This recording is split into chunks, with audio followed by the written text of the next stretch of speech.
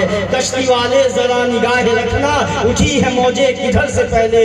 یہ ممکن ہے کہ یکایک چھوڑ دے گردش زمین اپنی. یہ ممکن ہے کہ زمین پہ ایک بھی صورت جبی نہ ہو. ہمارے بعد سر مختل یہ مقام کس کا ہے؟ کہو کہ اب لب قاتل پہ نام کس کا ہے؟ ہماری لاش پہ نہ ڈھونڈو انگلیوں کے نشان. ہمیں خبر ہے عزیزوں یہ کام کس کا ہے. سبحان اللہ. عزیزان گرامی تو میں عرض کر رہا ہوں کہ حالات اس وقت جو آئے ہیں حدیث میں آتا ہے جو میں نے حدیث پڑھی تھی ان اللہ یرفع بہذا الکتاب اقواما. جو 1450 سال پہلے نسل انسانیت بگڑی ہوئی تھی اللہ کے رسول کے قلب اطہر پہ نازل ہونے والی کتاب قرآن مجید نے حالات کو سازگار بنا دیا. اس وقت بھی مسلمانوں جو ہمارے حالات ہیں اس حالات سے نہ آپ کا ٹیلنٹ بچا سکتا ہے نہ آپ کی دولت بچا سکتی ہے نہ آپ کا قلم بچا سکتا ہے. حالات سے اگر نکال سکتا ہے تو فقط قرآن مجید ہے. قرآن مجید کو مضبوطی سے پکڑیے انشاءاللہ اللہ رب العزت. کل جب حالات خراب تھے قرآن ہمارے سامنے آیا حالات کو سازگار بنایا. اللہ سے دعا ہے کہ اللہ رب العزت ہمارے حالات کو سازگار بنا دے. اللہ سے دعا ہے کہ جن 6 بچوں نے حافظ قرآن کی حفظ قرآن مکمل کر لیا اللہ رب العزت ان کی یادداشت میں پختگی عطا فرما دے. حیات باقی ملاقات باقی. تم نے سوچا ہی نہیں تھا حالات بدل سکتے تھے. تیرے آنسو میری آنکھوں سے نکل سکتے تھے. تم تو ٹھہرے ہی رہے جھیل کے پانی کی طرح. دریا ہوتے تو بہت دور نکل سکتے تھے. تم نے الفاظ کے تاثیر کو سمجھا ہی نہیں. نرم لہجے سے تو پتھر بھی پگھل سکتے تھے. حیات باقی ملاقات باقی. ہمارے